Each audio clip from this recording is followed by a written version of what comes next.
One morning, Culdee and Godred were talking to each other when Ernest arrived looking rather shaken up. Everything alright, Ernest? I've never seen you look terrified. Huh? Oh, yeah. It's just that I, froze at the steepest part of the mountain. I just felt a sick feeling in my cylinders that I couldn't move an inch. The funny thing is, I used to be able to climb the mountain with ease, and now I'm not so sure. The driver calls when I'm feeling the yips, whatever that means. Well, if you can't go to the mountain, why not become a static display engine? Laughed Godred, finding the whole story amusing. Culdee shot a look at Godred. There, Ernest. You know, you're not the only one who got the yips before. He said. You had the yips too? But that's not like you, Culdee. Well, we can't all be perfect, you know. Tell you what, why don't I tell you the story of how I overcame the yips? Maybe it might boost your confidence on the rails again? Ernest smiled at this, and soon Culdee told Ernest the story. In the year 1920, the Culdee Fell Railway was still starting to become well known to the public. Not many people travelled the line, but with the number of tourists still flocking to see the steam engines climbing the mountains of Sodor, it was enough to keep the little engines running. Another day, another round of crummy passenger work. Pulling passengers can't be that crummy, Jane. Besides, we're not here for you. They're here for the... If I hear one more mention about you being named after a king, I will personally throw you over the side of the mountain again!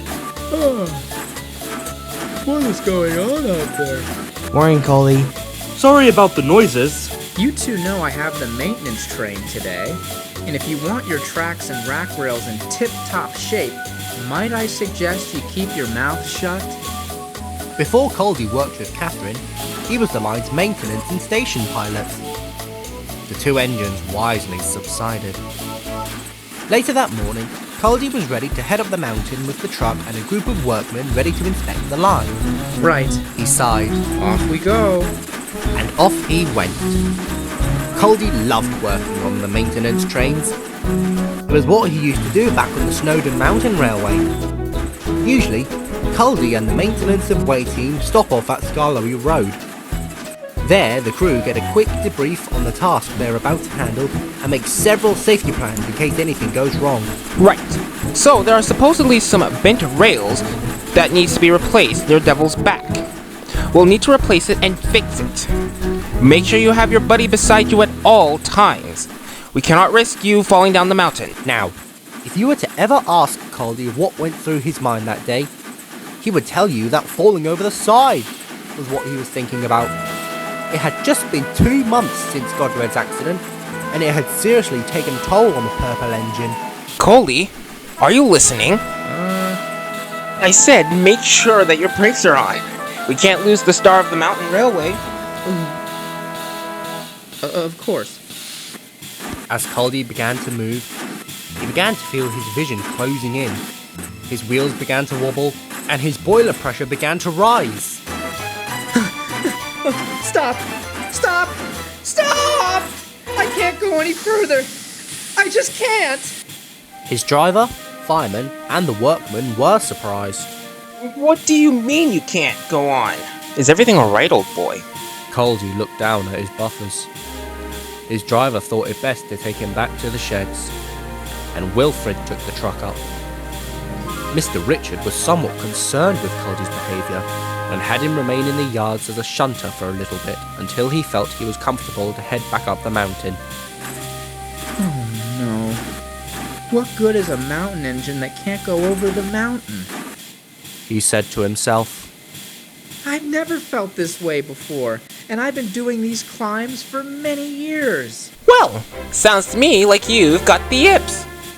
Culdee looked around to find a coach right beside him. The what? The yips. Most commonly used in sports, people call it performance anxiety. Oh, silly me. Where are my manners? Oh, I forgot to introduce myself. My name is Catherine. Culdee. So, how do I cure the yips? By doing what you do best without overthinking it. But that was easier said than done. Early one evening, Culdee was about to fall asleep when Mr. Richard came up to him. Culdee, I know you're still not comfortable with heading up the mountain, but we've hit a problem. Some tourists who missed their train have no way of getting back down to safety. And there is a storm coming. Culdee became increasingly anxious when all of a sudden, Catherine intervened. Excuse me, sir. If it's alright with you, could I join Culdee? Mr. Richard humbly agreed.